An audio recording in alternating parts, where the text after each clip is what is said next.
It begins with a story crafted in the years after the loss of human civilization, a time without law and order, where war purged the land, and humans were terrorized by demonic creatures. Human beings were forced to live in an environment where they had to be scared for their lives. The four Lords of Havoc send the self-invincible sorcerer Kebidabu and his four-headed dragon to attack the kingdom of Meta Rekana, the location of the second seal. Meanwhile, in the kingdom of Meta Rekana, there lived a virgin girl, Yoko, the daughter of the great priest Gio. She is aided by a young boy, Rushi. When war breaks out, she seeks Rushi, and together they find safety in the cathedral. The great priest, Gio, asks his daughter to unlock the great power in the body of Rushi. She refuses, because unlocking the power would require that she kiss him. After much persuasion, she accepts and kisses Rushi. Surprisingly, the great power within Rushi is the ancient wizard Dark Schneider. On his release, he immediately seeks to kill the great priest Gio, Yoko's father. Yoko tries to plead with him, insisting that the Rushi she knows would never harm anyone. However, that was Rushi, but this is Dark Schneider. He attacks the great priest Gio, but his attempts are blocked. While preparing a more powerful attack, the sorcerer breaks into the cathedral, disrupting the fight and causing Dark Schneider to bleed on his head. Dark Schneider attacks sorcerer Kebidabu. He first cuts off the head of his dragon, before finally casting a strong and powerful spell, vaporizing the sorcerer Kebidabu. Shortly after his victory, Dark Schneider seeks to destroy the great priest Gio once again, but his attempt is halted by Yoko, who hugs him and pleads with him to bring Rushi back to her. He assures her that he and Rushi are one, and he loves who Rushi loves, thereby kissing her. To everyone's surprise, Dark Schneider transforms back to Rushi.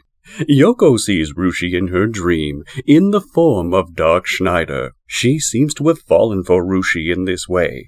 However, seeing a group of monsters in the dream spoils the enjoyable moment. She wakes up immediately to realize that Rushi has climbed into her bed. She wonders if he is the same Rushi she grew up with. However, Ninja Master Gaara is still suspicious of Dark Schneider's rebirth after the incident with sorcerer Kebidabu. He sneaks into Yoko's room to verify it, while she is bound and being questioned. Dark Schneider comes alive in Rushi's body. He warns Gaara not to harm his woman. Great Priest Gio charges into the room. Noticing that he has been found, Gaara casts a spell and disappears with Yoko.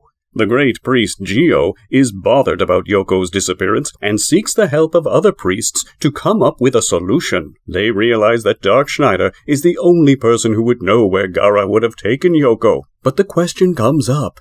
How will they break the seal on Rushi? The solution comes in the form of the Princess Sheila, who volunteers to do it since she is also a virgin and apparently has begun to develop feelings for Dark Schneider. Dark Schneider is released and leads the princess and some knights to the Grey Valley, the home of Gaara, to rescue Yoko. Dark Schneider blows up the front door of the castle and is met by a beastly-looking minotaur. He, however, leaves it to the knights to battle with, as he advances towards the princess. Shortly after, they encounter a scary-looking, creepy watchdog.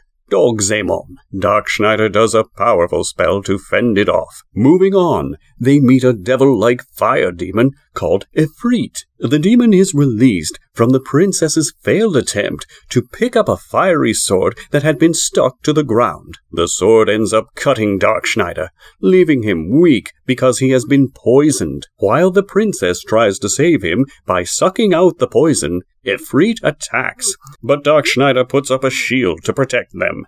Dark Schneider performs a powerful spell, enabling him to summon fire up to 20,000 degrees. This spell defeats Ifrit and grants him claim to the fiery sword. Now he calls out for Gaara. Dark Schneider arrives and is angry about Gaara's action of kidnapping his woman. Gaara lifts Yoko away from the field of battle in chains.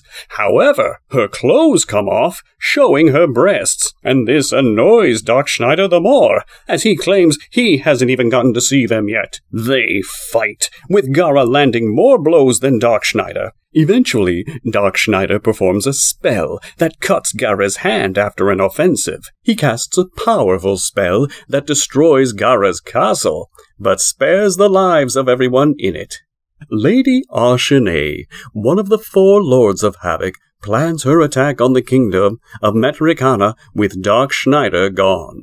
She remembers the times when she was in love with him, and how much they got involved with each other. However, this does not bother her, as she claims to be over him completely. He tries to seduce her in a dream and convinces her to join him, but she blasts him away, forcing him to return to his child form as Ruche.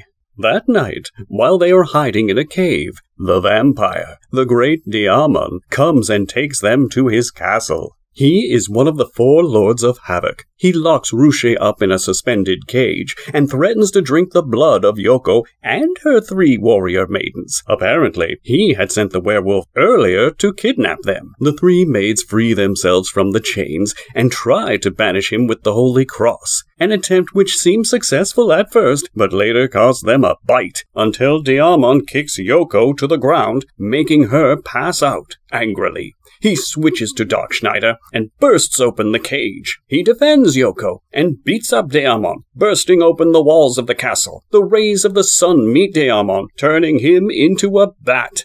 Doc Schneider captures him and curses him never to disobey him unless he wants to become a toad forever. In the kingdom of Metricana, Priest Gio sees a vision of Doc Schneider's death, with his heart torn out. This bothers him. Thunder Empress Ashine is keen on killing Doc Schneider. She refuses to be swayed by her feelings for him, because she has been cursed not to fall in love with him again, or risk turning into a toad. The same curse Doc Schneider placed on Diamon was placed on her. She challenges him to fight with her. She refuses to be swayed by his feelings, and instead casts fatal spells on him to die. Angrily, he decides not to attach sentiment to his battles again, and fights her head-on. Both of them, now exhausted, use their most powerful spells in a bid to deliver the final blow.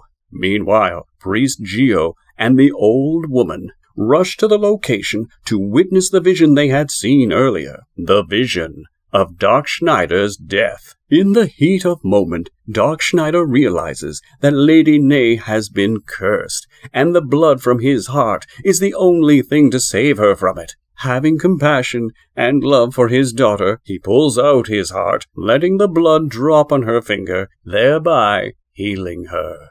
For now, kindly like this video and subscribe to our channel so we can bring you more videos like this. Take care and stay safe.